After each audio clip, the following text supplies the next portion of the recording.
Right, hello everyone. Once again, long time no see. This last month has been incredibly hectic, just like most of this year, apparently. But we're back, and I figured, hey, I gotta get something done today. Not only because Silent Hill 2 Remake is coming out today, but also because Pathologic 3 has just been announced for next year. And what I want to do is actually finish playing Classic HD. So I think it's probably a smart and sensible idea to kick that off today. So the last character, Haruspex. How do they call upon the Menku, the faithful of a warden kin? Known by their hands, for they are butchers. Known by their eyes, for they are surgeons. They who follow the lines. They who are the leaders of the kin. They who speak to Urdur. They who know the secret art of Haruspex. What is a Haruspex? Reading the future in the entrails, he knows that a body bears semblance to the universe. His scalpel follows the lines of the body.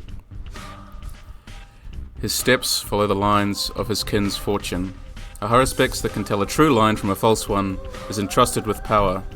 A Haruspex who is confused by his path gets buried into the deep black flesh of the earth. This is the story of a person who has avoided the contradiction, eager to rip a doomed life apart, masterfully fulfilling his true purpose in the process. I think we're going to have that read to us again in just a second.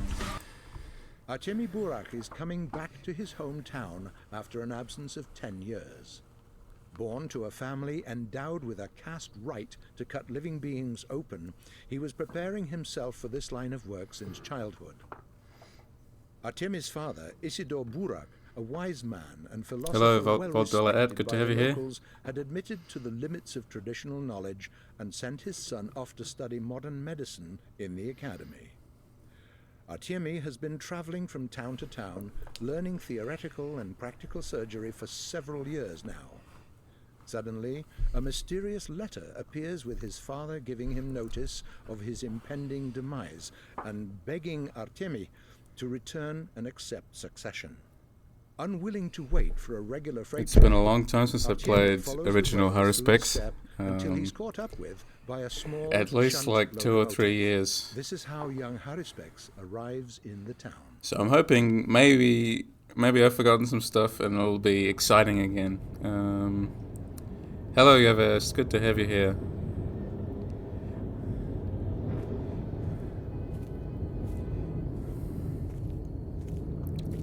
But yeah, it has been a long time since I've done an original Haruspex run. It's been it's been long enough that the rules are back for you. I'm glad to hear. That's exactly why I had such a long hiatus again.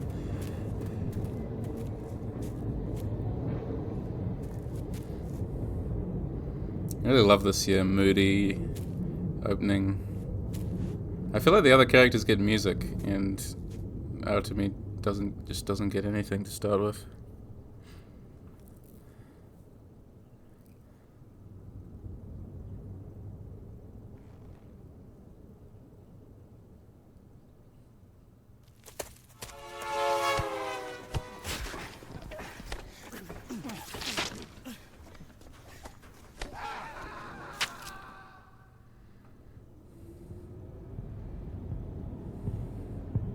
So yeah, establishes himself as the tough guy right off the bat, obviously.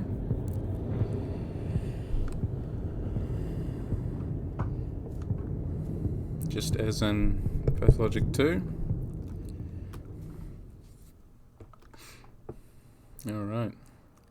Back to it. For another extra long playthrough. From this point forward, I am the eldest member of the Burak family, a Menku. I am the heir to my father, Isidore Burak, a warden of the kin, the supreme Menku of many years. The inheritance of my father will nourish my mind and my body alike. It is a question of life and death for me to claim it, for it will imbue my dissolute existence with reason. I am one of the Menku, those who know the lines, those who open up the body, those who link the earthly to the under-earth. The duty of the Menku is to serve the children of Bodo, to interpret coincidence, to point out decisions informed by wisdom. The very reason of my existence is to carry out this duty. Who will I become?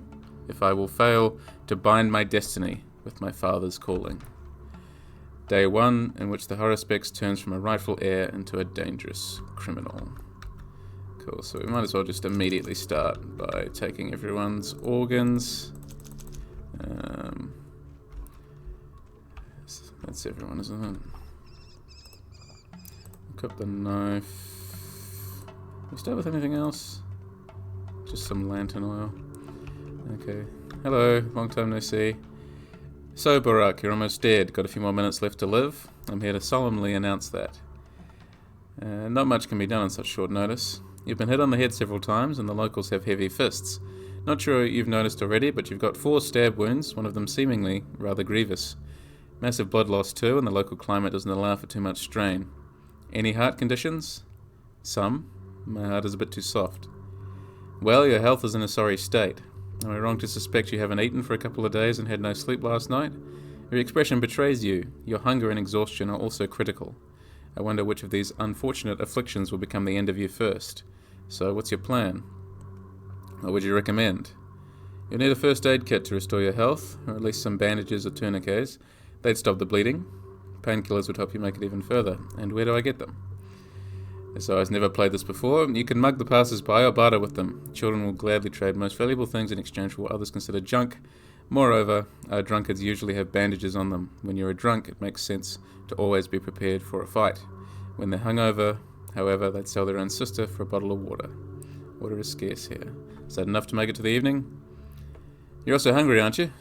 I'll make do. You don't have to mug people to sate your hunger. Food can be found in shops, although your reputation would preclude you from enjoying their hospitality. On the other hand, a whole warehouse of meat was robbed yesterday when it was unlocked for shipping procedures. How do I find it? Still unlocked and unguarded. You won't miss it. The warehouses are within a stone's throw from here. They also serve as a lovely shelter for the at odds with the law crowd, by the way. You've got that in common, so they'll most likely welcome you. Will you make it to the warehouses? To be honest, I'm dreadfully tired. If any of the noble townspeople trust you enough, you can always sleep at their place. Just remember that you're an outlaw for now. The only person who believes you is Vlad Olgimsky. I'll show you where he lives. You can get some sleep at his mansion. Now, don't forget to apply bandages before that, unless dying in your sleep is the career opportunity of your choice, that is. Maybe. Thank you. Be careful. Dodge strangers. They're afraid of you now, and will attack you in a heartbeat. Don't trust anyone. Speak to my fellow executor. He wanted to have a word with you too. Okay, fine, yeah. I'll pretend. I've never done this before. Hello. Welcome to your hometown, Warden. It's been a long time since you've been here. You probably don't even remember the spicy odor of twire in the air. Yeah. Do you know why you were attacked? No. You've been mistaken for another person. They're looking for a murderer. A very important and well-respected man was killed last night. The townsfolk loved the deceased more fervently than some children love their fathers. Don't be too hard on them for their outburst. Should I also feel sorry for them? Apologize, perhaps? They are naive. In towns like this, reputation is everything. Books are judged by their covers here, even after the last page is turned.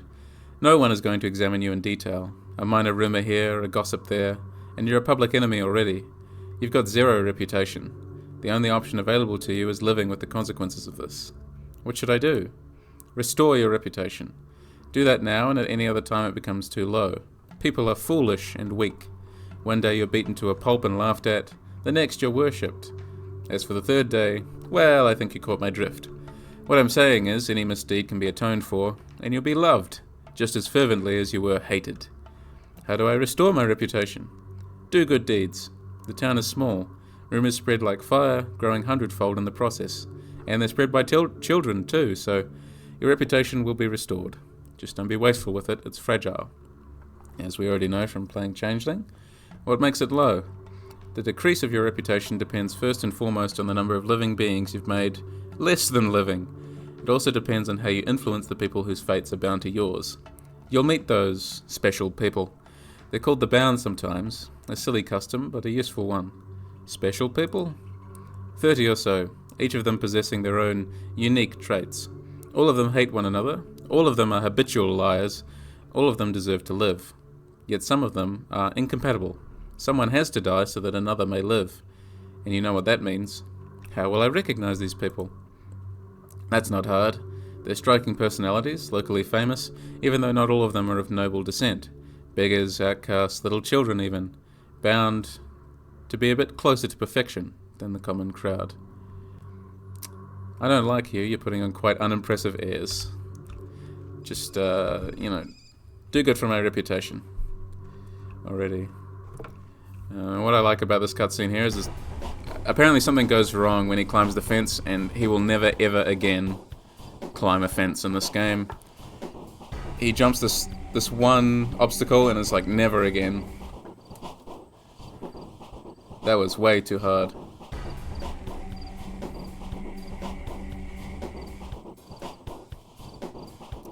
Love the dramatic action. Look at him go. He's never gonna do that again.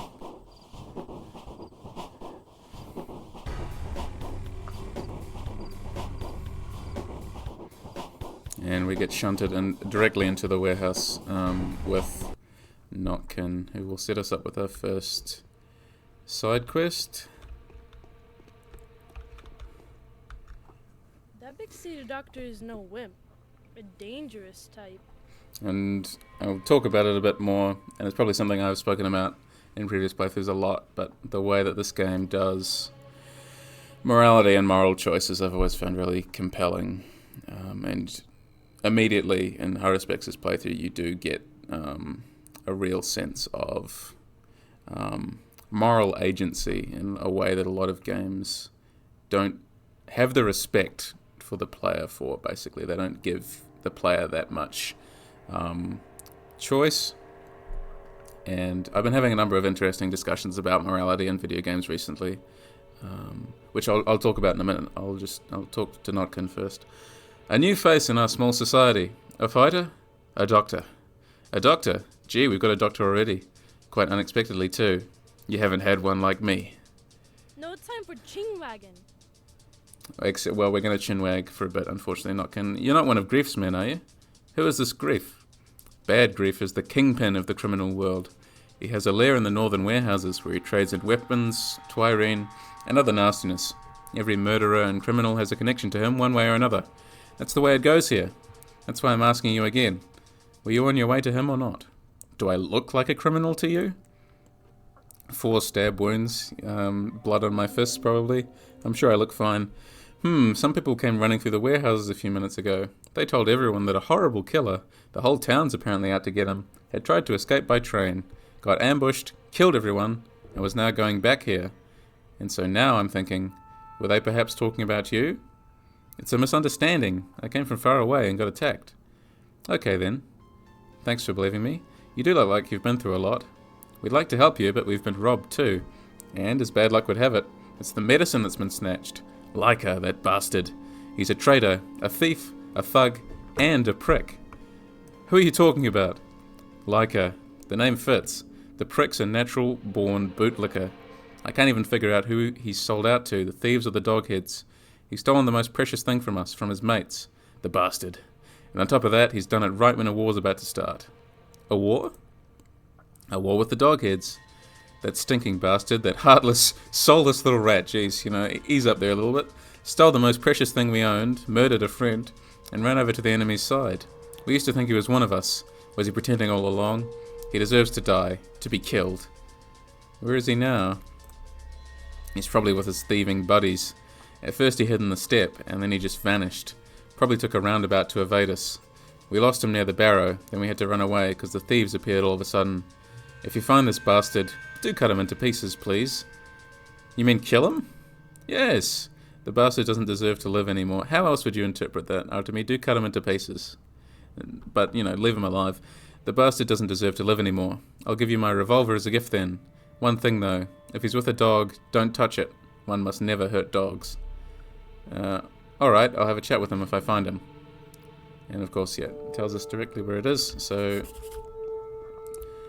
Yeah, there's been a number of discussions lately about, that I've been having, really about the relationship between the character and the player, and how the player acts as kind of a moral agent and sort of supersedes or overrides is probably the better term, the character's morals, in a sense. Like, if you have a character that has strong morals, in some games, you can have the opportunity to basically completely ignore what the character would do and begin to mold the character into essentially someone else from how they were perhaps originally presented.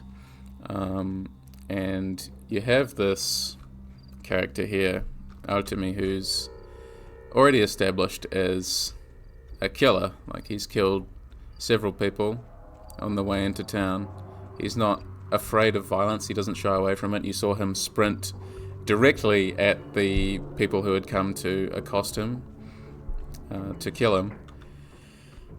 And here we have this, the very first thing we're told to do is potentially go and kill a child. And here you sort of begin already to define your version of Artemi. You get to decide, okay, what morality is he going to have? And then of course we have the reputation meter, which is hugely important within the context of morality meters and how the morality meter has like evolved across the history of video games, right? Because, well, the most famous example is really, well, a lot of BioWare's games, right, where you have the good meter and the evil meter, and it's just a sliding scale. You're either really good or you're really evil, and if you're somewhere in between, you're not getting any real mechanical benefit. Whereas here, obviously, reputation, at the very least, is like a different way to frame it. I feel like a player approaches the idea of reputation differently than the idea of morality, because reputation implies that you're being judged from within the game world, that it's the other characters that are judging you. But a good evil meter, to some degree, implies that it is the developers that are judging you. It's the very structure of the game. Even if that's not the case, just a simple like use of language like that, I think, is cueing us in to believe that we are being judged, or that we're being critiqued for choices that the developer put into the game. And obviously that's not a bad thing. Sometimes it can be really interesting to have that, or to have that subverted. But I've always been a fan of how Pathologic deals with reputation as this sort of collective, like, this is how the town, this is how the entity sees you, this is how the people see you and treat you. And when I get around to playing Pathologic 2, which hopefully will be soon, I've always been interested in how they changed that game's reputation meter to be individual districts. So instead of the town being perhaps a single organism that reacts to you in that way, all of a sudden you're being judged by specific sections of town based on how you're treating the people there. And to be perfectly honest, I've never been quite convinced by that more granular approach. It feels very, I guess, on the scale that they chose to do it, it kind of feels artificial. But then again, it's also been a little while since I played Pathologic 2, so maybe I'll go back and engage with that mechanic on a different level. But I have always just liked the idea of the reputation meter anyway. I still think it works really well in Pathologic 2. I just kind of like the whole town responding. But also, yeah, what I like is that the game allows the player to define their character that you're playing as in their own terms, right? So if I save it here. Who are you? What's your business here? Gathering twire, are you? I came for you, little doggy. Oh, really? You're in cahoots with them then too? No way. So who sent you? Someone who's very unhappy with you. They want your blood. Are they nuts? Why are they bullying me? So I did some snooping here and there, so what? So I did do some double agenting. Ugh, I'm done. Don't want to rat out the soul and a halves to the thieves. Don't want to rat out the thieves to the soul and a halves. I'm the only sensible person around here. Why do they want you dead? This is your last chance. I don't like traitors. Hey, That's nothing at all. So I took something. It's common property, right? So it's mine too. They'd have slang-wanged over the schmouter anyway. You could say I did them a favour. And so I hurt the doggy, true, but in self-defense, nothing more. One's right to defend himself is sacred, right? And then, of course, what's really interesting about this quest is that immediately we're basically judging ourselves, or we're judging Artemi, in a sense, for what he's done outside of the player control. And I think that's where Pathologic is really interesting, right? Is that we have, especially for Artemi, because he begins the game having already killed people, that's a part of his character that we don't get to define or choose. And then here we have, okay, is it right to kill in self-defense? And of course, if you're thinking critically about it, well, actually, Artemi's done that. So are we gonna be a hypocrite? Is that a value that we find abhorrent in some way? And so we're situating ourselves basically against the character that we're playing as. And already here, like, I just think it's a masterstroke having this moral framework already like outlined for us. Like, we're already building a portrait of who he is as a character based on how we play him. And that's what I found Pathologic has always done really well, and why I like playing through these games again and again, because it does situate you in the character's head in a way that many other games don't achieve. I like the breadth, the limited breadth of choices that you're given. There's just enough wiggle room to say, okay, like, I'm still playing as a defined character, but also he's my defined character, you know? Within this context here, you know, well, we can't argue with you, because that's what, you know, that's what we've done. We just did that. Have mercy on me, good man. He who saves a life will be rewarded. I just can't tell you what they want me dead for. Make me feel real bad. But I won't do it anymore. Alright, get out of here. So we get a little reputation boost, but we're not going to kill him. Away he goes. Goodbye. But yeah, it's the fact that within... I think that's what astounded me the first time I played it. Was when I played Bachelor first, and then I went to Haruspex. And I was thinking, while I was playing The Bachelor, like, everything that he's doing and saying just makes perfect sense. I'm totally aligned with The Bachelor. And then you start playing the Haruspex, and you're like, what the hell was this guy on about? He just, you know, what absolute nonsense. And all of a sudden, you're doing these pivots. And again, you're basically facing up against the old ideology that the game... You could say tricked you into supporting, I suppose, but it's persuaded you, because there's this really important idea within game studies, right, which is the idea of procedural rhetoric, which I may have talked about before. So that's Ian Bogost in his, I believe, 2007 book, Persuasive Games, and he discusses basically that games set out arguments, right? And those arguments don't just have to be written arguments. They can be arguments that establish themselves within gameplay loops and gameplay routines. And within, it's not quite as pronounced as perhaps we'd like it to be. Obviously with Pathologic 2 and now Pathologic 3, it's looking like the mechanics are going to differ quite widely. So we will get some seriously different gameplay going on, so potentially some very different arguments. But even within the context of Pathologic Classic here, the characters that you talk to and the places that you travel to will shape your perception of the game world, right? So the Bachelor starts here. He starts in the fancy area of town. No one hates him.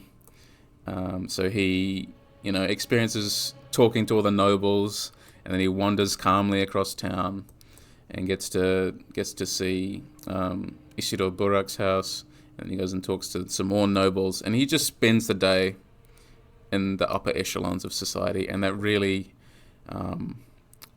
already roots into the Bachelor's playthrough. Okay, like, here's the people we're going to be dealing with, here's the routes that I'm going to be taking. Whereas Changeling, she starts in the graveyard, and her reputation is already like ticking downwards. So within the rhythm of gameplay, even within really subtle details like just an integer changing and a little meter ticking down the top of your screen, we have an argument being made about the position of the character in this society, right? And then from that, we extrapolate our own feelings, and we basically align with them. So there are like two kinds of player-character relationships we can have, broadly. So we can have like an adversarial relationship where we don't understand what the character wants or why they're doing what they want. So we're learning about them, they're withholding information from us. But in this instance, what Pathologic does really well is the other kind of player-character relationship that I like to talk about, which is, I guess, like a symbiotic relationship is the term that I like to use. And this symbiotic relationship is one where character and player are aligned in some sense, and where we want the character's goals to be fulfilled. But Pathologic is almost like subliminally aligning us with the character just based on the people that we talk to and the places that we hang out, right? The activities that we have to do. Like Bachelor, basically, my first playthrough, I don't think I ever really went out here. Like, this was a foreign land to me, this step. But for Artemi, it's essential. Like, it's essential that you go out here and you collect herbs to concoct things, as you're going to see later in the playthrough. I just think there's so much to recommend just about the really simple gameplay loops, and that's obviously what I like to talk about, is appreciating even just the subtleties, or the flaws in a game, things that, might seem boring but still add up to something, right? Even unintentionally, can still be really interesting. Where are my daredevils? I couldn't imagine we'd find such a rat among us on the eve of war. I met your trader? What did you think of him? Rather low down? Exactly. So what'd you do to him? I let him go. Pah! What kind of ripper does that? Where'd you get the idea that I'm the ripper? Well, never mind then. Perhaps you did the right thing. I feel better now. I was so angry I couldn't breathe. You were right not to kill him. Did you at least give him a good thrashing, though? You told me not to hurt dogs. He partially fit the description. So boost our reputation a little bit again. So just trying to get our reputation out of the negatives, so people stop trying to beat us to death in the street would be nice. That's going to be a recurring theme today. But the other thing, right, is that the Bachelor doesn't even see... I don't even think he can see Twire. Like, it's just not a part of the game world. And Changeling sees much less of it. But obviously it's everywhere in the step for Artemi. And I find little decisions like that really fascinating. Excuse me. Don't mind me then. Yeah, there really is. There's just so much to recommend about this game. I think, even years and years and years on, 7 years from when I originally played it, this game probably still tops the list of my favorite games. I mean, it helps that it's evolved into a comfort game of which I have many. But every time I come back to it, I always find there's more to think about, more to talk about, and that really, to me, shows the signs of deliberately well-made, well-crafted game. Just going to chat to you real quick. Are you Big Vlad, the owner of this house? No. I'm but a poor postman, you see, tasked with delivering a letter of utter importance. Yet I was told he would only be here at 11. Does this letter by any chance refer to one Burak? I haven't read it. Yes, you have. You're such a lousy liar, even a mask can't conceal that. Okay, alright. No. The letter refers to one Bachelor Nankovsky, who has come to the town for personal reasons, but will soon take on the responsibility of dealing with Simon Kane's mysterious murder. As if my life wasn't fun enough. Can I go in here? I can. Hello. This bachelor isn't that smart. Intelligent, yes, but not smart. The killer will get to him before he gets to the bottom of this. I love that. Intelligent but not smart. Who are you? Why are you covered in blood? I am Artemi Burak, son and heir to Isidor Burak. So it's you, Artemi Burak, the Haruspex. We've long been waiting for you. I am Victoria. My father is Vladislav Olgimsky. My friends call me Capella. Will we be friends? Of course we will. Well, at least I hope so. Do you believe in premonitions? What about precognition? I've never encountered anything of the kind. I have a feeling that in less than 2 weeks, our world will collapse and be reborn in a new form. I'll have to create new life and sacrifice myself for future's sake. Will you help me with that? Well, I'd be happy to help. That's a perfectly reasonable request. I feel a current in my veins. Speak with my father first. He lives next door. Can I have a rest here? Of course. Here's a bed. Just lie down and sleep to your heart's content. Thank you, Victoria. Sleep till 11.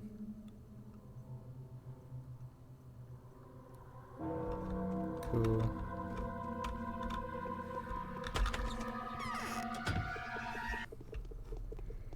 But no, it's good to stream again. I just haven't had any time. Hello, you're back. You're home. No, I won't believe in some earthen killer. I guess I know who stands before me. I know of your tragedy, my boy. I am Vladislav Olgimsky, Bus. You probably don't remember me. I am wholly at your disposal. Somehow I didn't expect you to be so young. I'm not all that young. Were you expecting to see a senior person or something? No, no. But your father was so old. I couldn't shake away the feeling that I was to see his copy. Were you expecting me? I was. For a while. A lady whose intuition can be trusted has told me you were to come any day now, but we'll talk about that later. Well met. Artemi Burak. Yes, that is my name. Lucky people are bad hands at correcting their faults. They always believe that they're right when fortune backs up their vice or folly. Artemi Burak. Yes, Isidor's death is a terrible loss. Terrible. Just like your looks. But please, forgive this old man his poor manners. It's hard for me to tell you that the death of your beloved father is most likely just the beginning of your misfortunes, Master Burak. Some bastards attacked me as soon as I got off the train. Yes, I've heard. Already. Those bastards, however, weren't looking for the person who got off the train, but rather for someone planning to board it. They were after a murderer, you see. The one who's caused a lot of problems already. A lot. They say your father's death is the murderer's doing too, eh? What? My father has been murdered? There is a theory. A weird death. He was ready for it though, wasn't he? He did let you know beforehand. And then he died precisely that night. Well, the fear is greater than the reason for it, you know. Pray tell, why would anyone examine the evidence now? It's so much easier to just tear apart the troublemaker. You, that is. What do I have to do with the murder? I've only just arrived. The men at the station mistook you for the murderer. Problem is, now they're broadcasting your features to anyone who would listen. You do stand out, you know. And mass hysteria is an excellent environment for rash accusations, coupled with the questionable visions of a certain influential lady. What lady? A well-respected one. Do you remember the Saburovs? I doubt that. Katerina isn't that much older than you. Katerina, Alexander Saburov's wife. She has extraordinary talents. Precognitive, dare I say. No one questions them. That much is certain. Did she foresee me coming? Not only that, she foresaw many horrors related to you. But it's all very vague. And, you know, compared to my deceased wife, Katerina's talents are, to put it mildly, controversial. But they're enough for the commoners to identify you, and what's interesting, we've got the no one questions them line. but then here they're controversial. But I suppose no one questions them is probably in reference to maybe what he sees as the common folk. But it is an interesting flip there, just within the span of 2 sentences. So what, am I a suspect for the whole town? A suspect? No, I wish. It's not a suspicion. There's not a shade of doubt. They're positive it was you, my dear Master Burak. You're being hunted, and until panic settles down, please do consider their proof irrefutable. Those who have been left lying by the station are self-explanatory too. What am I being accused of? First of all, the deaths that you're actually to blame for. It was self-defense perhaps, but you can't prove that right now. But that's a minor problem anyway. Secondly, the murder of this town's leader, Simon Kane. Now that is more serious. A tangled mess of interests and parties. And thirdly, you've been accused of killing your father, Isidore. Patricide? Killing my father? This is horse shit. It's all one big mess. One big knot, you have to see that. It's not like the mob is looking for 2 separate murderers, really. The patterns feel similar, the circumstances. And, by the way, Isidore and Simon had met the day before. What can I say? One thing leads to another. It's not like they've got the time to reflect upon the situation thoughtfully. They're in a hurry to catch the bad guy. Well, the bad guy's still here. But I've only just arrived, on a switch engine. Pray tell, and who was the engine driver, huh? Don't rack your brains, you won't remember. But I will. The station, after all, is my domain. He won't testify to your alibi, a half-human that he is. Deaf and dumb, too. And nobody knows how long you've been standing in the town, having secretly arrived. The seer had spoken of it beforehand. I wouldn't wish all this on my worst enemy. The leader's death has stirred the townsfolk up, and the Canes are also willing to take drastic measures now. And you don't want to make those hawks angry. Patricide is a blasphemous crime, and you're yet to clear those accusations up. As for now, you're an outlaw. Hopefully you believe I'm innocent. I do, and so do the members of my family, perhaps several others. We believe you are innocent, yes. But going out there, pray forgive me. It would be better to march straight to the wheel to be broken on. The mob will tear you to pieces. Do you have a weapon? I don't, I say, holding a knife. Well, maybe that's for the better. You never know. It is hard to fight the mob with bare hands. These poor creatures in the streets are really not to blame. Don't be too harsh on them. For the first time in many years, they've got an opportunity to witness absolute evil. They'll come to their senses in due time. Meanwhile, you need to come into your inheritance, don't you? And that means you need to free yourself from accusations first, eh? Yes. My word won't be enough. Everyone's squabbling. They'll probably see foul play in this. Here's what I think. The Canes have commissioned a peculiar man to handle Simon's case. A Bachelor of Medicine. He'd come a long way here, and just in time, too. So it was meant to be like this. He's the one searching for the murderer for them. So you suggest I meet him. He's quite quick on the draw, they say. If only you could find him before he finds you. He won't shoot you straight away, then, perhaps. Meanwhile, I'll be doing everything I can to aid you. It would have been so much better if you could just lay low for a while. But they'll come for you here soon, I'm afraid. All right, I'll speak to this bachelor. Just wait till the evening, please. Right now, he's also confused, so he'll shoot first and ask questions later. And just please do your best not to break any more bones. Do not attack random people in the street. Just go easy on them, and work on gradually restoring your good name. Also, go see my daughter right now. She's a good girl. She's got something to tell you. I'll take any well-minded advice.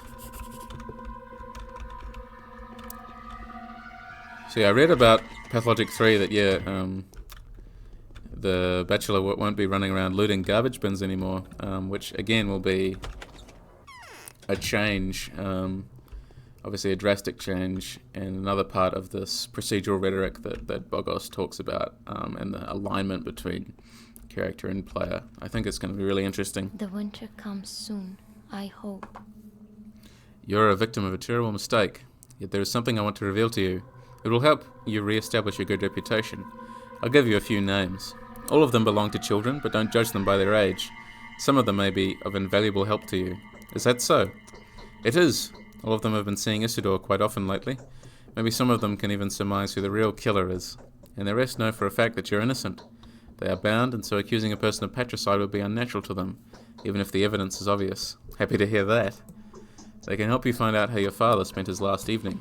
I only know that he went off into the steppe for a very long time and came back very late last night. That is when the children went to see the old man in secret.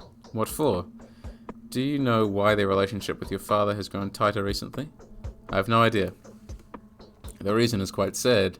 These children, my friends and faithful aides, are going to die soon. Why? Are they terminally ill? No, but you must believe me. Your father has done so without hesitation, and you know that he was a clever and suspicious man. He kept checking if anything was wrong with the kids every day. That is just how their line of fortune goes. They are more likely to die than to live. How do you know that? Precognition. Not only mine, though. All of us agree on this. So did, your father, and Simon. It's still so hard for me to speak about them in the past tense. And Maria too. Katerina even. Everyone agrees. Please take care of them like your father did. They must live. Simon and Isidore died, so they too must be on the brink. What can I do for them? Just keep them in mind. And if you ever hold their lines of fortune in your hand, please do not let them go. You are also not a common man, you know. You are your father's son. Is that so? Cool, so we got our list of bound now, so all the children. Murky, Sticky, Notkin, Grace, Capella, Tyre, and Khan.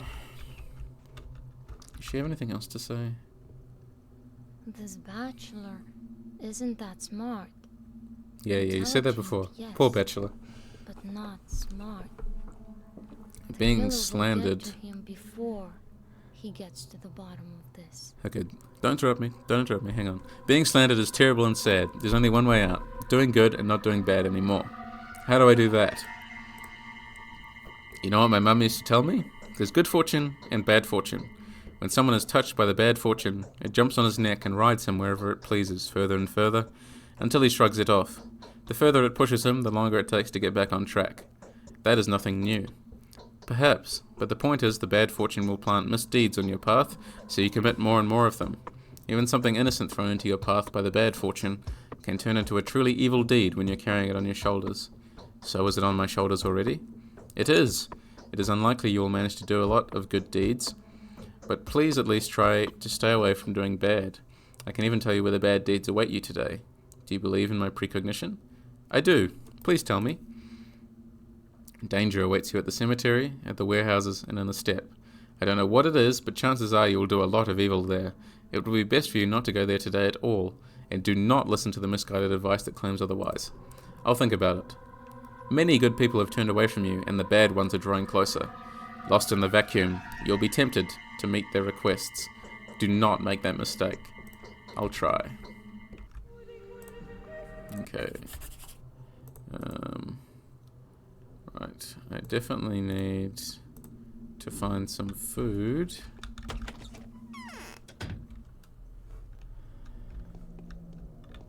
I don't think I have any water yet, do I? No. Immediately spotted. So the trick is, just to awkwardly run away from them. And this section... This opening section, I think is something Pathologic 2 does really, really well.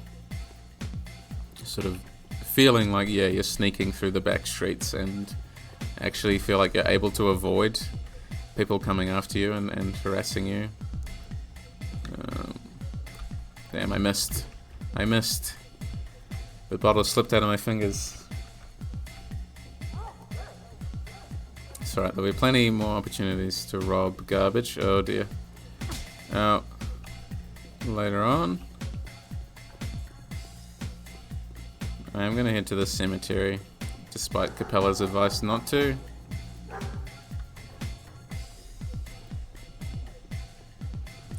Part of me was also wondering at some stage if I should play through the original translation, English translation. Oh, I still need to fulfill the dream of, 2017 me. It's like, I'm gonna learn how to speak Russian so I can play Pathologic, and then proceeded not to have any time or any spare time or energy to do that. Enough projects already going, but one day I'll do it in here. Cool. So that's why we didn't see 3 bodies, because this guy is still alive. He crawled away from us.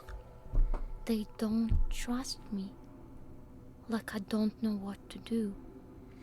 You look like a person whose heart is burdened with the weight of a great, sorrowful loss. What is your name? My name is Artemi Borak. My name is Grace. I look after the dead. A lovely name. He is ruthless. That man with the snakeskin coat. He doesn't know compassion. Why have you come? Who is this? Don't finish him off, please. This is the man that tried to kill you. One of those who assaulted you at the station. He says it was you who crippled him. He will die soon enough anyway. He's got so little blood left. Will you let him be? Really? Should I maybe tend to his wounds and sing him a lullaby? Would you want to? Oh, that's wonderful. He's lost a lot of blood, see? He needs more. I'd share mine with him, but it's poisoned. And I've got too little of it too, so I can't give mine away. Poisoned with what? Well, Twirine. Didn't you know? No. He needs to be given a blood transfusion. Is there anyone who could perform it? I've heard of a terrible man trading in blood in the stone yard. He is a usurer, but he takes blood too. He has the skills. Want me to show you where he lives? Okay, have it your way. I'll pay him a visit. Right. Back across town we go.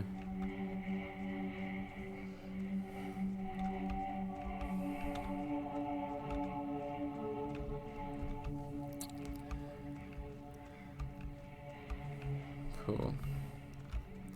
I'm thinking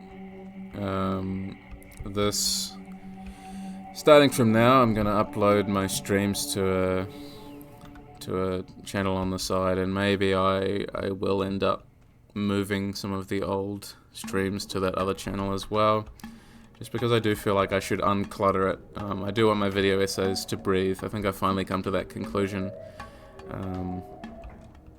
and the other channel can be for whatever archival stuff I need to do. I'm still not sure what to do about the soundtracks, but I guess the soundtracks are fine where they are for now as well. But it's, yeah, channel management is difficult, because I would really like for my video essays to receive more attention, and of course I want these to receive a lot of attention as well, but maybe splitting them in two is a good idea. That way they won't be necessarily fighting for dominance if only one of my videos is recommended to a person at a time. I feel like, yeah, maybe that is the smarter decision, but I guess we'll see how it pans out, I suppose. I got a letter on Stark Rubin. Stark Rubin, your childhood friend and the most faithful student of your father, has sworn to kill you, as he learned that you murdered your father, his master, over an inheritance dispute. Beware of this man. He is blinded by fury, despair, desire of vengeance, and self-righteousness.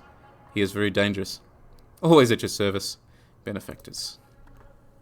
And I might as well read the letter now as well. The letter concerning the inheritance. Out to me, my son. I am at my deathbed. Before I die, I need to speak to you with regard to your future, and to pass to you whatever meagre property I have. I must warn you that I had to participate in some mysterious, and as my experience suggests, unfortunate events. I took an enormous responsibility upon myself. I am no longer my own master. Therefore, if you choose to reject my inheritance with what obligations it entails, I will understand your choice, and will not begrudge you that. I don't have much time left. Please, make haste. I want to see you one last time. What a pity I did not spend more time with you while I still could. Your loving father, Isidore Burak. If you don't make it while I'm alive, go straight to Vlad Olgimsky. He will accommodate you and inform you of my latest affairs in as much detail as he is able to. Cool, so we've already done that, obviously. But that was just the hint, just in case we happened to miss out on other clues.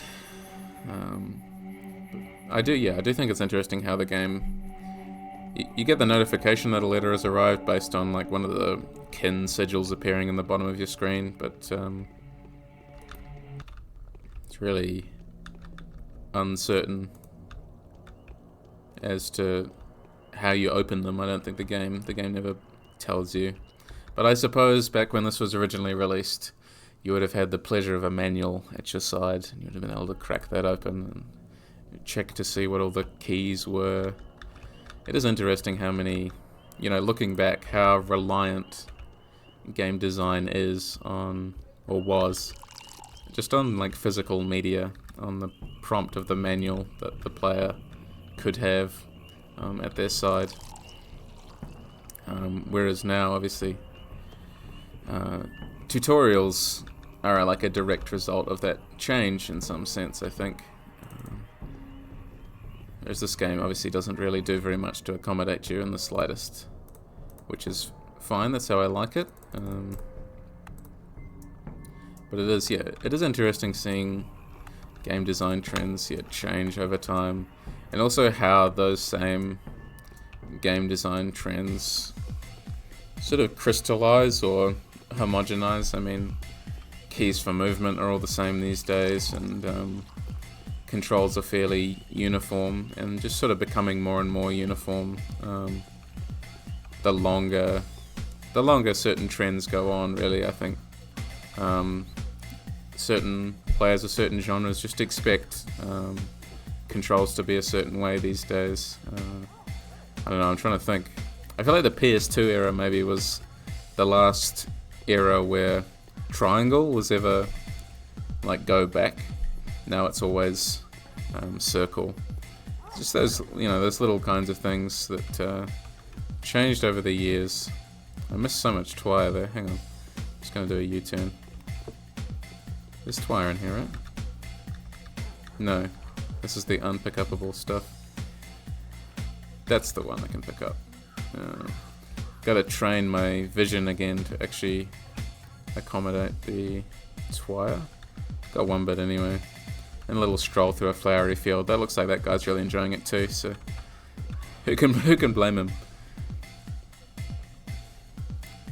I'm reminded of there's a Chaucer poem where Chaucer basically just describes how wonderful it is to roll around in the flowers on a sunny day, and I just like picturing, this great poet who everyone, all academics treat very seriously, but he wrote a lot of bawdy stuff, obviously, very lowbrow, I suppose you could say, very well written, but very bawdy stuff, but also just him rolling around in the flowers and just being happy at rolling around in the flowers.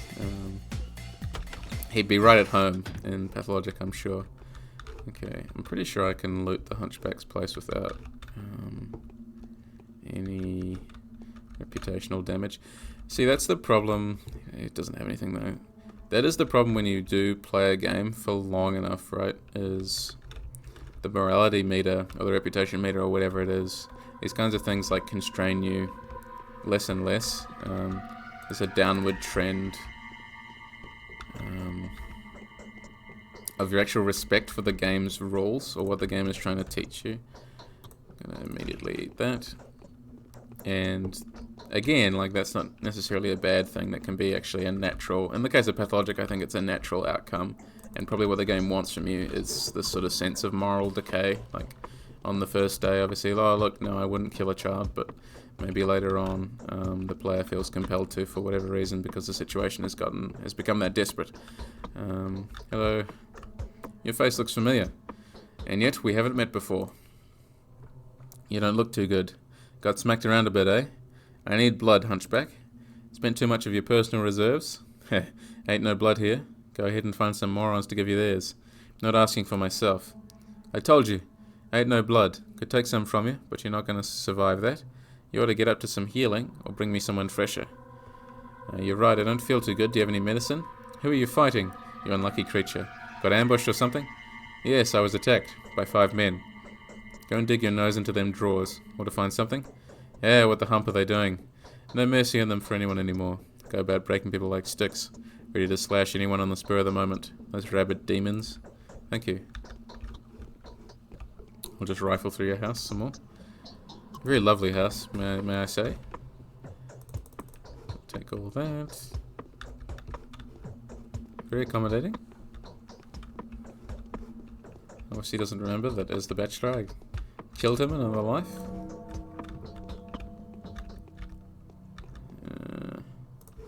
Yeah, looks like that's all I'm gonna find. Which doesn't really help my health, but hopefully that's enough. So you've got donated blood. Oh, you're calling me a parasite now? Is that because I took everything that you owned? Strange. Allow me to enlighten you. Blood can't be preserved outside of a living organism. Someone is wounded and needs blood. Sure. Care to give away some of your own? I'll pack it for you. I will. That's why I came here. Cool. Straight back down to, like, no health. So really, yeah, to restore your reputation on this day, you really have to make things much harder for yourself in the long term and use up a bunch of your resources. Maybe I can wander through this step is probably the safest. I really don't want to run through town again. We'll see what happens. Wait, I do have the blood, right? Wait. This always happens to me. Gotta check that he didn't just drop it on the floor because his inventory's full.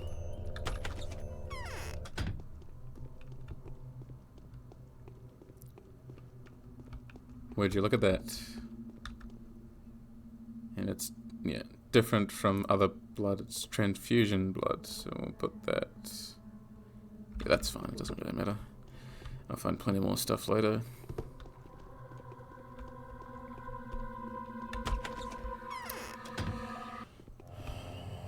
Okay, let's try this again. This time with the blood in our pocket.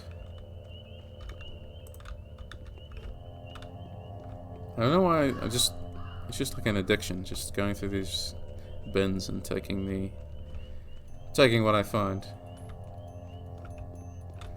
Even if my pockets are already full.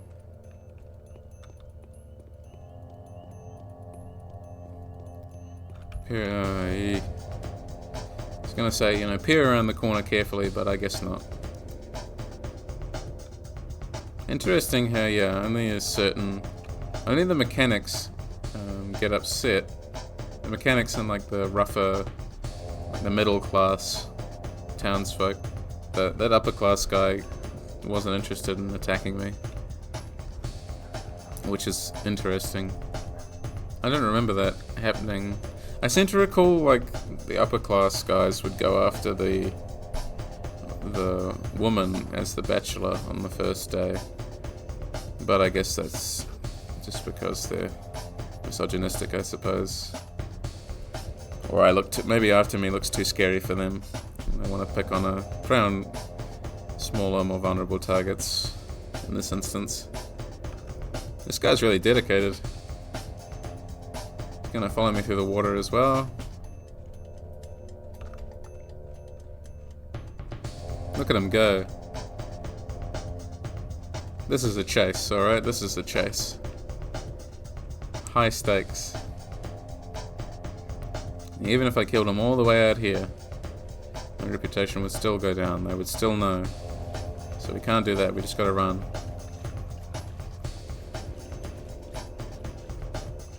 At least we got the good music to push us on. Get the adrenaline going.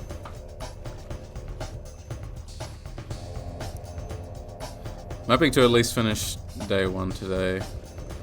By the way, I do have to go in an hour or so.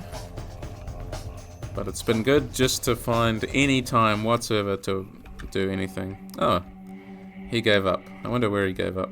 Probably at the water, actually. I should have been looking at him. Would have driven him on. There's some twire there, isn't it? Cool. But no, it's good. It's good to stream. Good to have any free time whatsoever. I've blocked out some time after work today to play some Silent Hill 2 Remake, so I'm excited to see what all the fuss is about, because goodness, yeah, the reviews have been really encouraging, and that's the kind of thing I was hoping for. I still don't think it will replace the original game for me by any means. That's a game I hold extraordinarily dear. I can't imagine my opinion of that game changing in the slightest, but I'm hoping at the very least that the remake is as good as everyone is saying it is, and that it lives up to those expectations. That now Silent Hill 2 can live on, even if we don't have a re-release of the original. As horrible as that is, they really do need to do something about that. But video game preservation in general is just not very good, as I've spoken about a number of times. Art preservation in general feels like it still has a way to go, particularly given how commercialized such preservation has to become. People don't see it as a good unto itself. They see it as, well, if it's not turning a profit, then what good is it? Whereas, it should be a service, in my opinion. There's so much we have to do, so much history and culture that will, of course, we're going to lose culture and history, regardless. That's just how time works and how human culture works. But at the very least, we should really be trying our best to preserve experiences like this for future generations. And the question comes when, will operating systems in the future be compatible with games like this? How much backwards compatibility do we have to build into games like this? I mean, that's really the question, is how far do we have to go? How much effort is expected that people put in? And I would love to see, just more generally, people appreciate the process of making art and the process of creating. I want people to see that more as inherently valuable, that it's not the end result, it's the fact that creative output was at the very least attempted. That's really what I like to see, and what I find really important to encourage, is regardless of the quality of the output at the end, creating something is valuable in itself, and is a part of the process of self-discovery, of basically reading yourself, right, analyzing yourself, and seeing, to some degree, what matters to you, what stories you want to tell. Because storytelling is just integral, so integral to the human experience. I've been I forgotten think. here, so now my side is all damp. But I find generally people don't value storytellers, and most interestingly, people don't value critics either. There's so much hostility towards critics and analysts that dare to critique something, or also dare to create something. I've seen it many times that people sort of invent this boogeyman critic that hates everything, but then when he tries to make something, it's not very good, and then everyone's like, gotcha. I've not really heard of any instances like that, but it is just interesting, the inherent hostility we feel, the defensiveness we feel, I think, towards the stories that we like and we enjoy. And while I try to be positive, obviously, about what I talk about and frame things in a positive light rather than a negative light, because it's people that are making these things, or it should be people that are making these things, there's, still elements to critique and everything, elements to analyze. And this thing, again, you're looking too deep into it. It's just a video game. That's stuff that I still hear, unfortunately, and it really does make me wonder. Again, that opens up the can of worms of, where do you draw the line? Where do you stop analyzing something? And I feel like that's a prodigious issue, is thinking uncritically, or rather not thinking at all, being uncritical of the work that you are consuming. The literature, the television series, the movie, even just, like the news broadcast, thinking uncritically about what is being presented to you,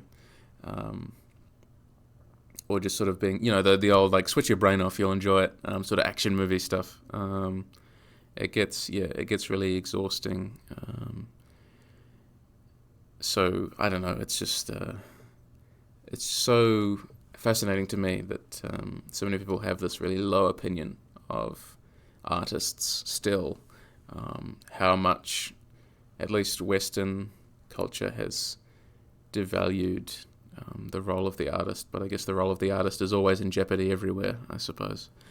But it shouldn't be like that, is what I'm saying. Always stand up for the rights of the artist, unless they're being bigoted and hateful, in which case I'll be happy to critique that all day. Anyway, looking forward to seeing a bunch of new guests so soon. One of them I'll put by the wall, 3 more over the hill. Spaces are plenty on the far side. Here, I bought the blood even though it cost me quite a lot. You've done a very good deed. I'll do my best to tell everyone about it. Will they listen though?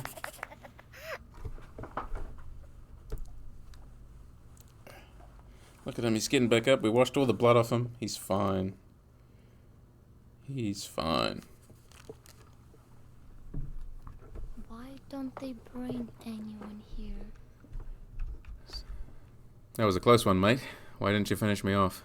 I did it for myself, not for you. The words of an honest man. How can I repay you? Like, do you need anything of mine? Tell me who sent you. Yeah, it sort of happened all by itself.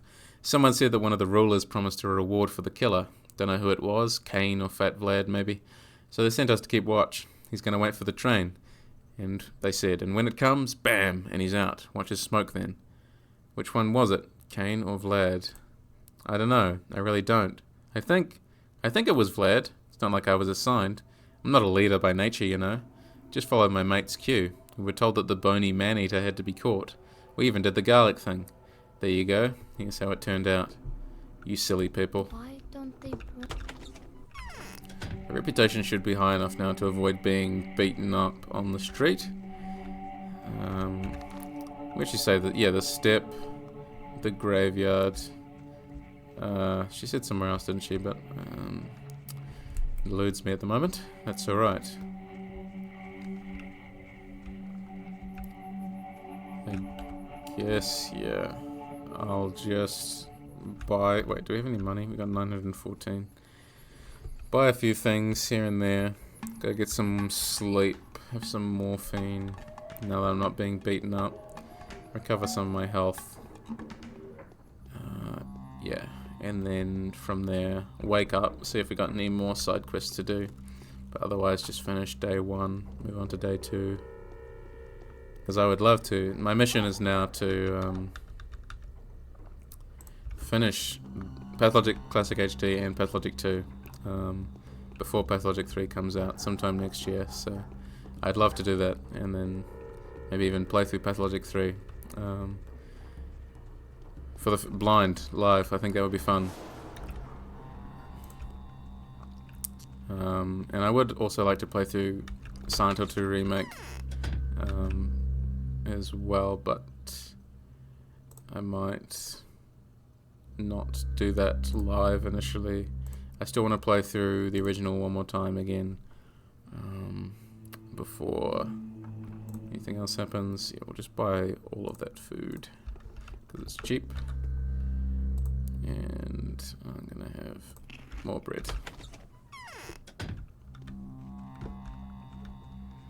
Okay.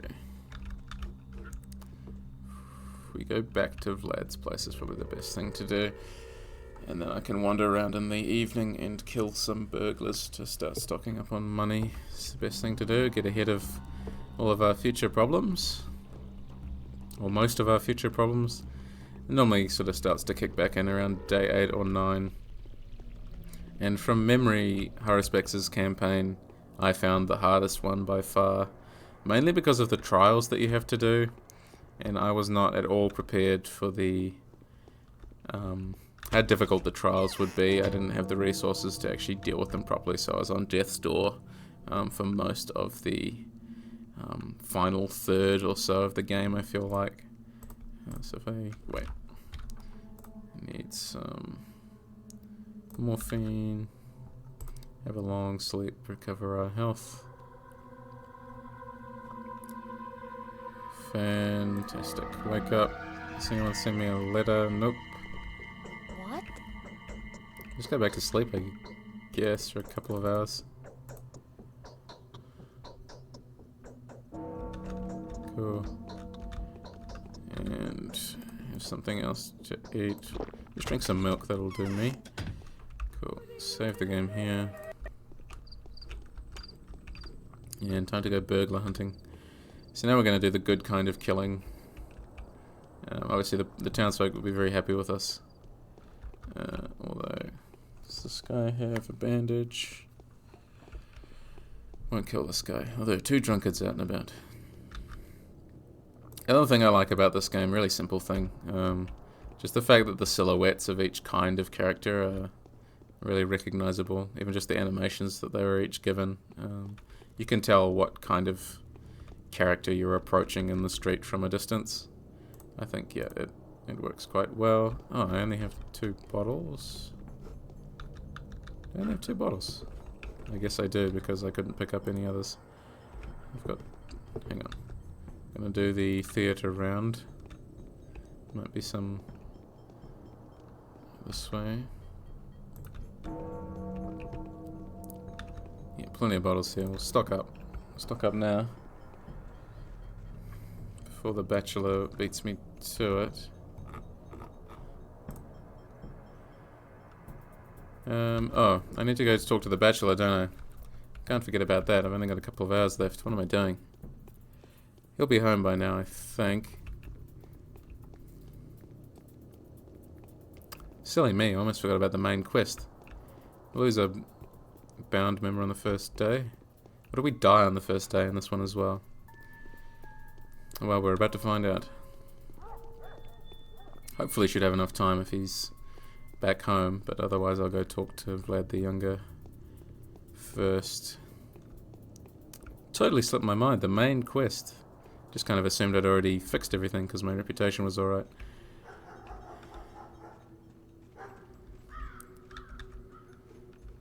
That's what I get for not playing in a while. The essentials slipped my mind. Start rambling.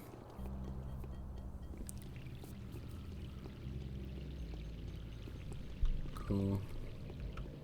That was the alternative channel title, Horror Game Rambler, but I think analysis sounds slightly more refined. Maybe.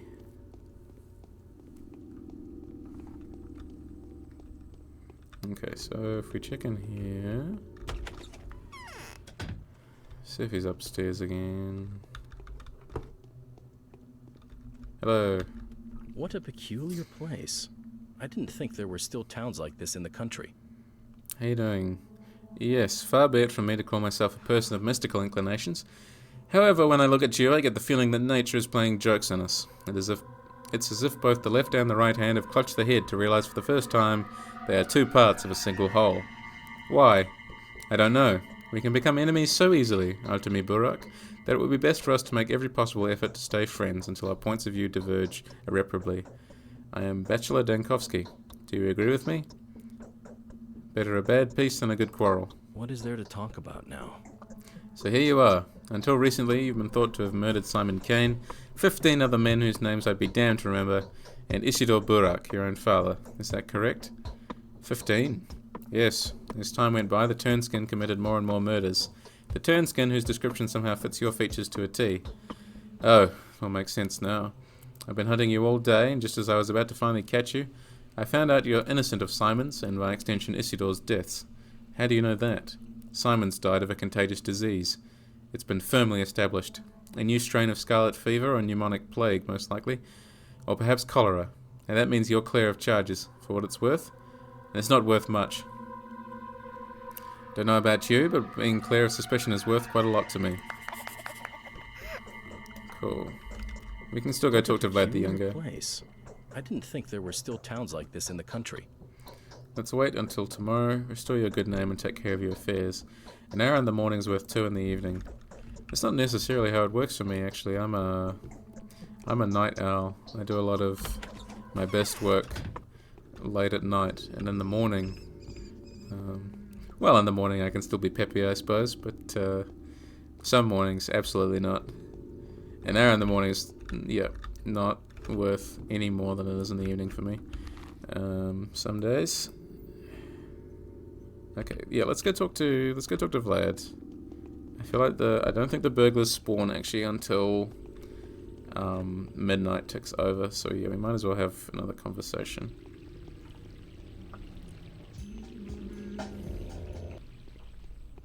Of the abrupt music changes.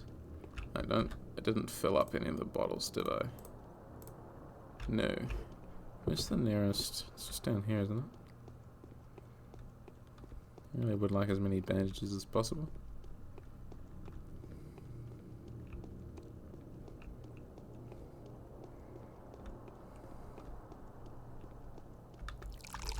Cool. Then we'll run back and see if this guy has any bandages. And yeah, I also... just the art direction of this game is just, yeah, it's exactly what I'd want some of my own games to look like. I mean, I've got way too many like game design documents and like very early prototypes on the go, but if I could ever get it together enough to actually do good 3D modeling and good like texture creation, like this coloring, this uniform coloring ties the whole town together, right? And it's exactly the kind of thing that I want to achieve. Hopefully next year when I actually have time to indulge in creative projects. This year has been, yes, suffice it to say, even busier than I had anticipated, which is why the various projects I've been working on for the channel haven't eventuated yet, but you know, I have been chipping away at stuff. Where did those lazy bastards go? I know who stands before me. You're Artemi Burak, aren't you? How lucky. We're hoping to gain your support. How do you know me? I am Vlad Olgimsky. Don't confuse me for my father, though. You can call me Vlad the Younger, until I become the eldest, anyway. I hope that won't happen anytime soon. If you respected your father just as I respect mine, then I am truly sorry about your loss. We've been expecting you. Thank you. Did you hear that? Did it come from inside the well? Or am I getting the jitters? Yeah, definitely getting the jitters. Absolutely nothing down that well, don't worry about it. So Isidore has left you an inheritance. A questionable stroke of luck. He wasn't rich, I believe. I'll find a use for the money, no matter the amount. I didn't mean the money. Knowing your esteemed father, I dare suggest that there's something else in his inheritance. It is a Burak's legacy, after all. The family's ritualistic tradition implies mostly something of a less material nature, doesn't it? How do you know that? It's a very small town. Get used to it.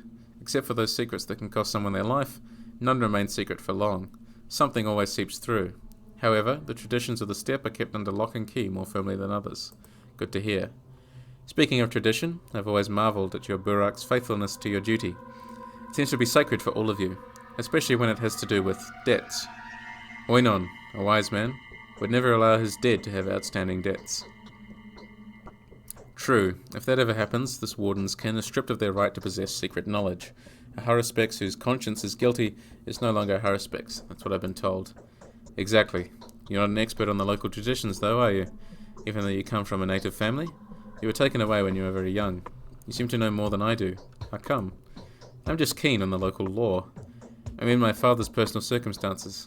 How do you know what his inheritance contains? A simple analysis leads me to believe that you'll inherit something else, along with priceless knowledge, unique potions, and material possessions, of course. An obligation. A terrible one. What? How do you know? A risky obligation. A dangerous one. You got a few synonyms there. So if I were you, I would think twice before accepting that inheritance, even though you're in a dire situation. You may find there's a venomous snake in that precious chest. No, I don't believe in avoiding obligations, and I won't ever leave my father beyond life's doorstep burdened with something I'm afraid to take on. So I thought, you are truly your father's son, and still this weight could break your back. Do you know something that I don't, Master Vlad? Only that this burden broke your father's back the day before. I don't believe in this man-eater woman, I simply don't. And I've heard that he'd given an oath he swore in the honor of his family, and that means on your honor as well. That was why he had called upon you, not because he was about to die. Do you know that for sure? No. These are simply my fragmentary observations. I am quite observant, you know, and the following analysis that allows to wrap it all up into a single logical picture. This is my version of what had happened. I commend your principles and courage, but I also feel sorry for you. Think about it. I'll think about it. Does he have anything else to say? No, he's checking the well. The big city guest jumps the gun too much. Not the mystery-solving type, really. Where can I find the tools and resources I need? Not welcome in shops, are you? Well, I am now, but there is a way out. Try to get to know Bad Grief. Tell him your name, then I'll be damned if he doesn't treat you with the utmost respect. Who is Bad Grief? The king of thieves, a smuggler, a counterfeit twirine maker. All in all, an exceptionally graceless specimen. But he does have his own principles, and he can be useful sometimes. Right now, he can be useful to you. Where is he hiding? His lair is at the northern warehouses. You be careful there, though. It's the bandits' domain, after all. I can hold my own. There's another mark on the map. So yeah, we do get like a nice amount of map marking and hand-holding as far as Pathologic goes on the first day. But then as your familiarity with the town increases, obviously characters are less willing to mark stuff on the map, and you basically just have to have been assumed to have been paying attention. And if you haven't been paying attention, well, you know, that's too bad. That's your own fault. You know, what's the time? 10:52. Okay. I'll see what else I can manage.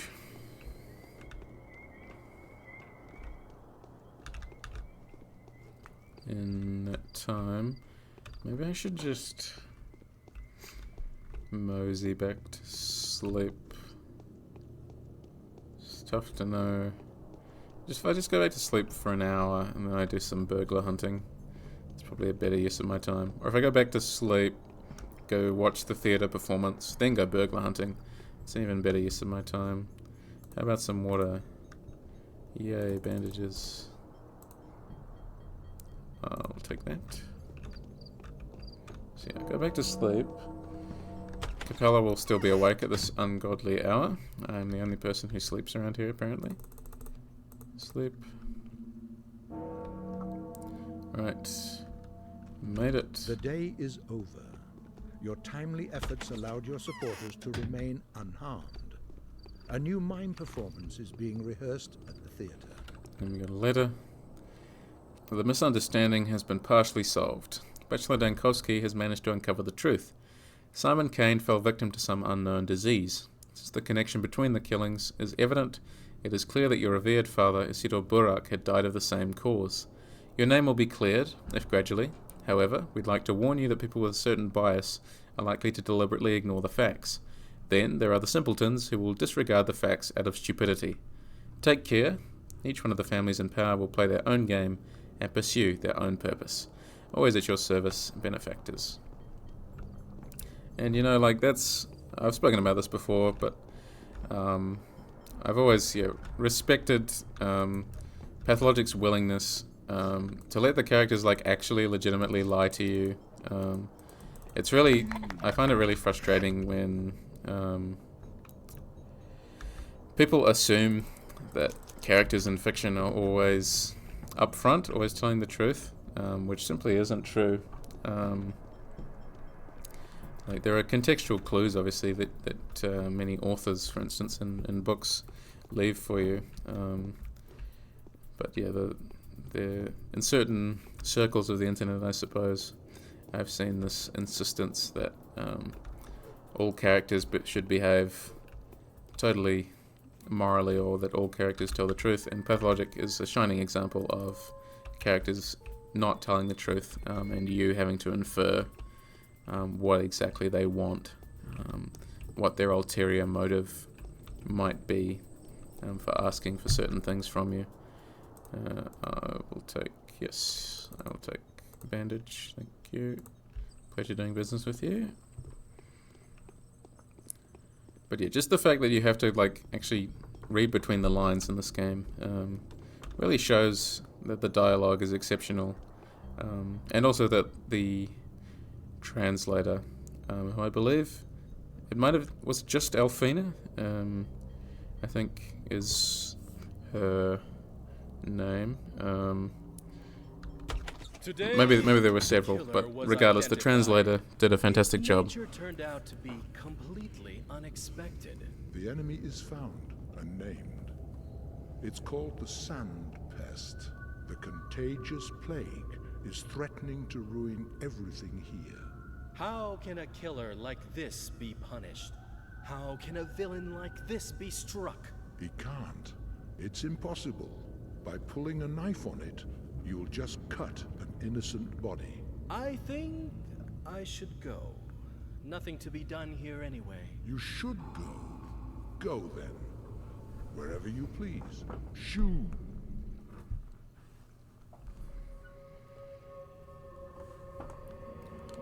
Do love the way they look around during the performances. Like, where's that voice coming from? This is bizarre.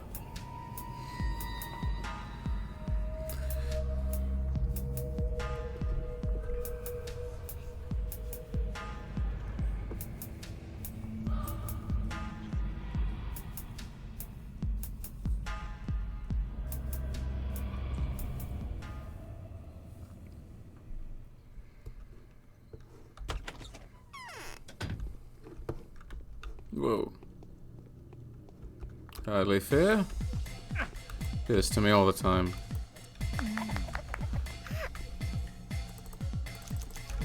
I feel like the strength of a game that doesn't have voice acting is in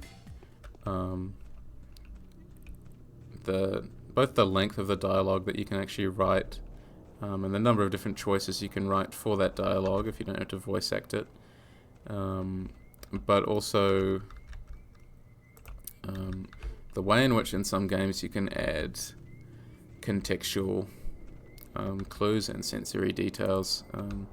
That's something I think, I've long been interested in. I'm sure I've spoken about this a number of times in previous playthroughs, right, with the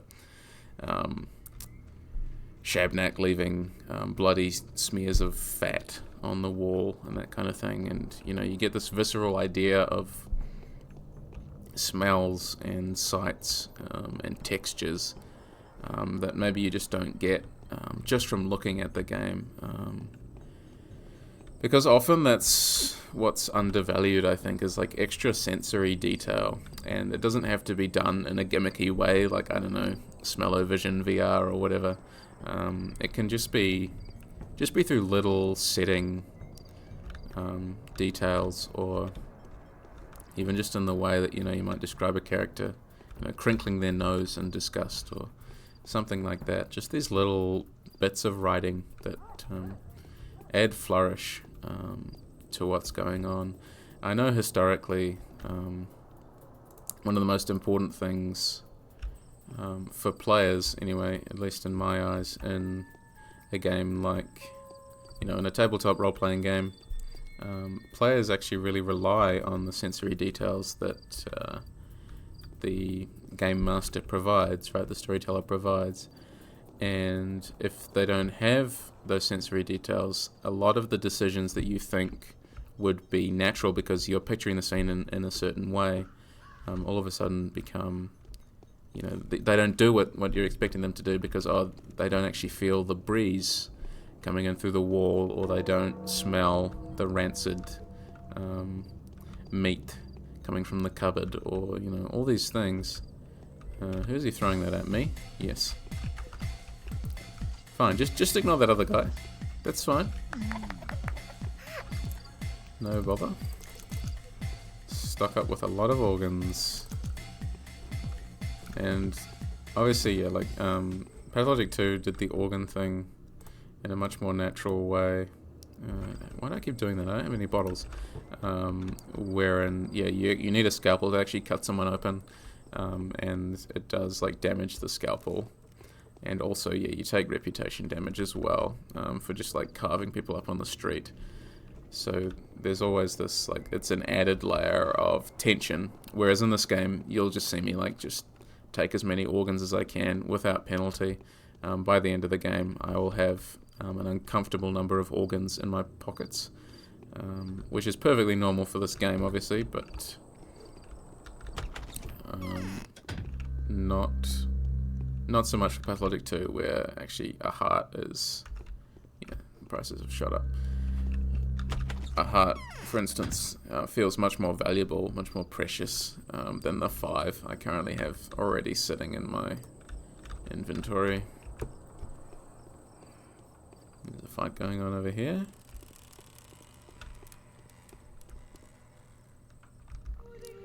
Just save the game again here. I've had a few close calls already, and I have made some progress since I last saved.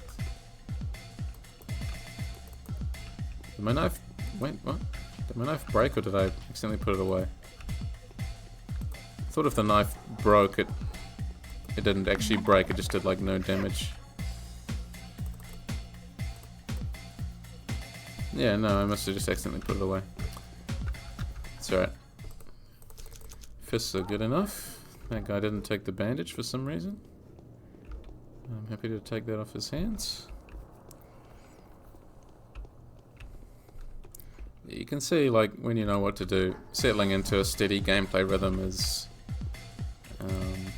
very easy, very comfortable. Oh.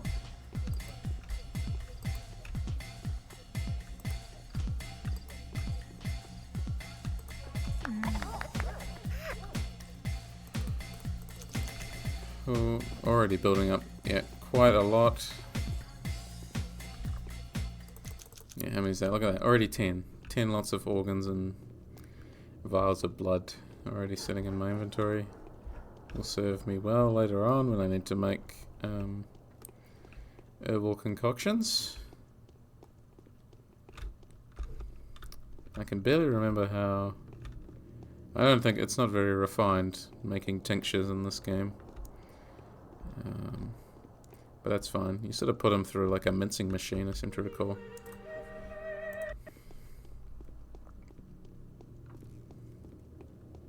Wow, rude.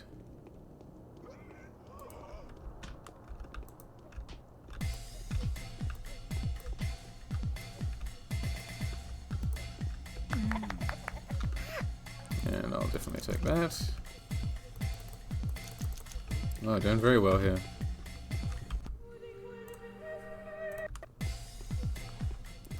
Raking it in, no more letters, nope. Just keep on wandering around. Yeah, it is funny as well. The idea of, I feel like home is such a provocative idea. I've been writing about that a bit recently. This idea of you returning home is really, it's a motif, I think, that reoccurs throughout so much of world history, world literature. All kinds of stories everywhere have this returning home to find it changed or different in some way, or that you're different. Maybe home hasn't changed, but you're the one who's changed. And what's interesting, I think, particularly about a game with such a well-realized world as Pathologic has, is... damn, that guy landed the killing blow, that's annoying. The point of this well-realized world is that every time that I return to it now, it also feels like home for me, so playing it as Artemi, who's explicitly returning home, I feel like there's already this level of kinship, like symbiosis, like I was talking about before, that maybe didn't... Like, that's probably why, like, Artemi as a second campaign works really well in this game in particular, because you have obviously you've already played it through theoretically as the Bachelor, so when you play it as Artemi, you are returning in a sense. You get the same level of involvement, which again is why Pathologic 2 works well for people who've already played the original, because you're returning, but you find that things are different. And it's this motif, this constant sort of human symbol of returning home, that can be really emotionally affective, because often, we do find that when we return to the place where we grew up or whatnot, we do see that place with new eyes. Going out to family homestead or something, or whatnot. These kinds of things really can strongly emotionally affect us. And I think, the affect of finding something squandered or destroyed or corrupt in some way, I mean, that's really the allure of a lot of horror. Silent Hill 2, speaking of, is like predicated on this idea, right? Like James and Mary once had this wonderful tourist town, this wonderful vacation that they had, and they really treasured that time that they spent together, and they both sort of hold it up in their memory as, like one of the happiest times of their life before everything sort of went to shit when Mary got sick. And when this happens, when we understand how the town has been corrupted, and perhaps when we imagine what it must once have looked like, there's a real feeling of tragedy, I think. And it's the same, maybe not to the same extent here, because the town, at least for now, is still functioning. But the town doesn't welcome Artemy back as like a lost son or anything. Artemy is, chased after, threatened to be killed for a lot of the playtime, and it's really, it's a confronting experience, especially after you've just played Bachelor, right? To be playing as this character who should, by all rights, be having a good time, be coming back to see his dad, and then everyone accuses him of killing his father, and then everything sort of goes downhill narratively from there. But that's also baked into the gameplay. Like, you start with no health, no reputation, whereas the Bachelor, fit as a fiddle. He's absolutely fine. So it's these little distinctions, even just the little changes in the way that the game actually starts, that I just find endlessly interesting. That even just by changing a bunch of variables at the start of the game, excuse me, even by changing a bunch of variables at the start of the game, you have this incredible level of immersion, I think. And I know immersion is a very generic term. I don't know if anyone's heard of the flow state, which is an idea that's been used by games scholars quite a lot to sort of represent the perfect balance between difficulty and entertainment. So like if the game is too hard or too easy, the player will get bored and will sort of lose focus in the game and no longer be as immersed, which is a really important, really fascinating idea.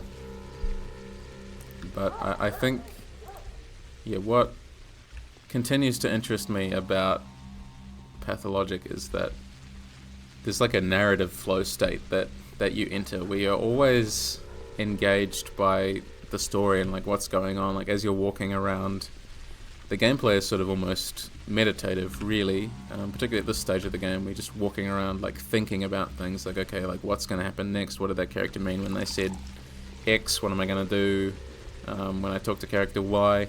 Like all of these kinds of things build up in the back of your mind, and again, like builds out this procedural rhetoric, builds out this moral decay that they're trying to get you to experience. Cool, dealt with this guy. Might just play for another 5 minutes. We'll kill another couple. But I can feel my voice getting a bit tired, and I've got a bunch more stuff to do today, so I don't want to tucker myself out this early. And obviously got the Silent Hill 2 remake to look forward to as well.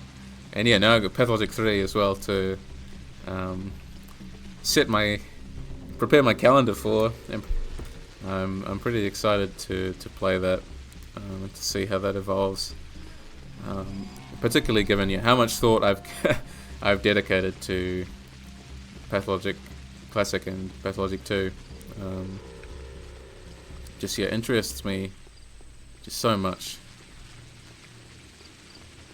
Okay, how they're going to represent a character through gameplay. I think that's like one of my favorite concepts, right? Is like what affordance does playing as a specific character, like how does it actually affect the world around them, and how does it affect the player?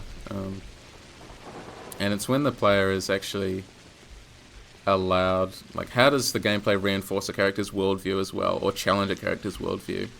I think these are really interesting questions, and it's something that I found Ice Pick Lodge does consistently well.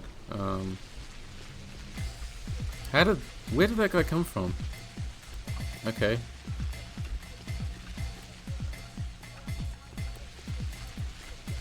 Like how do you build out a character's lived experience in gameplay? I think it's such an important design question, is how do you make, especially if you've got multiple playable characters, how do you make each character's experience significantly different from another?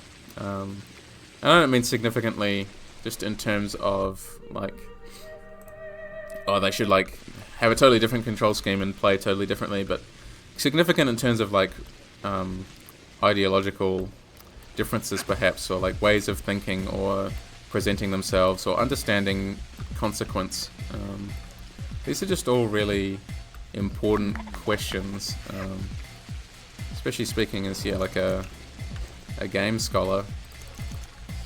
I just find it like endlessly fascinating, the amount of potential that games have, and everything that we could potentially like mine from game design. Still so much like uncharted territory really, and so much potential and so many game characters to be even better, like ideas behind certain game characters to be even better. But just endlessly fascinating, right? Obviously that's why I talk about it for an hour and 40 minutes straight every time.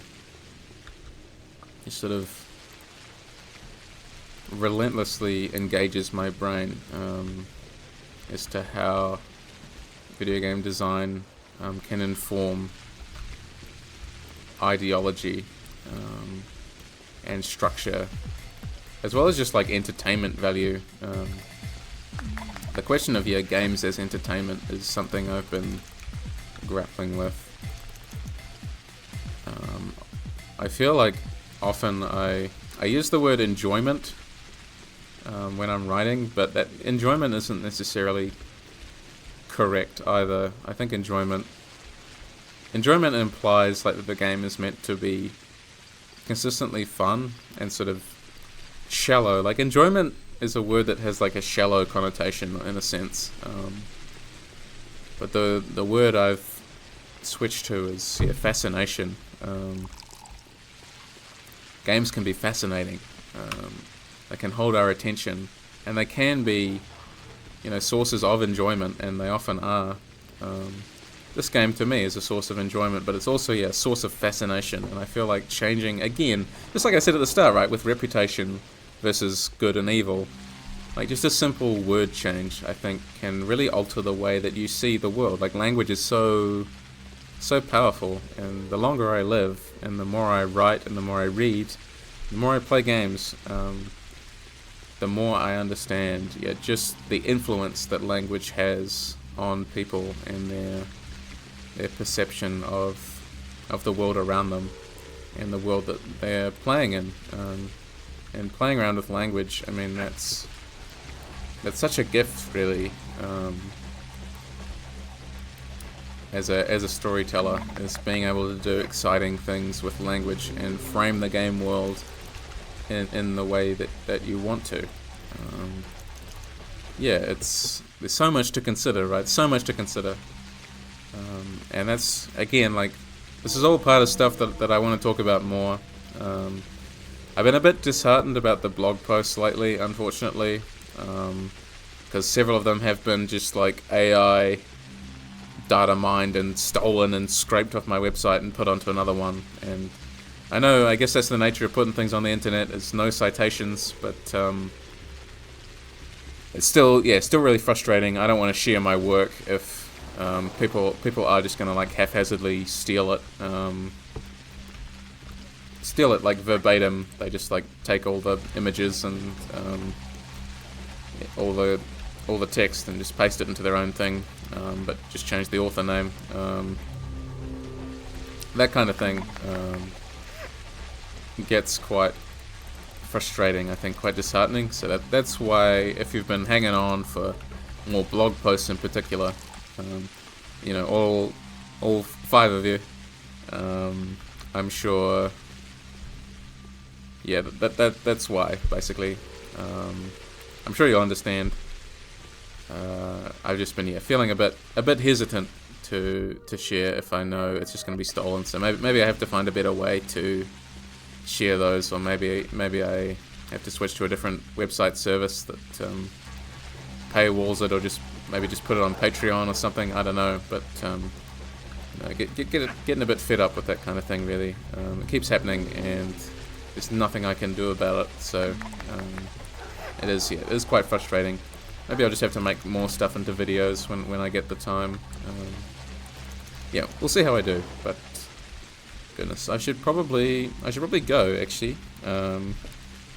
But I hope you've enjoyed today.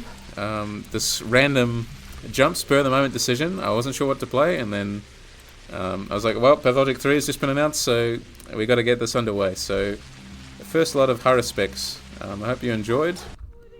I hope you got something valuable out of my various tangents that I always like to go on. Hope you're getting something out of the playthrough as a whole.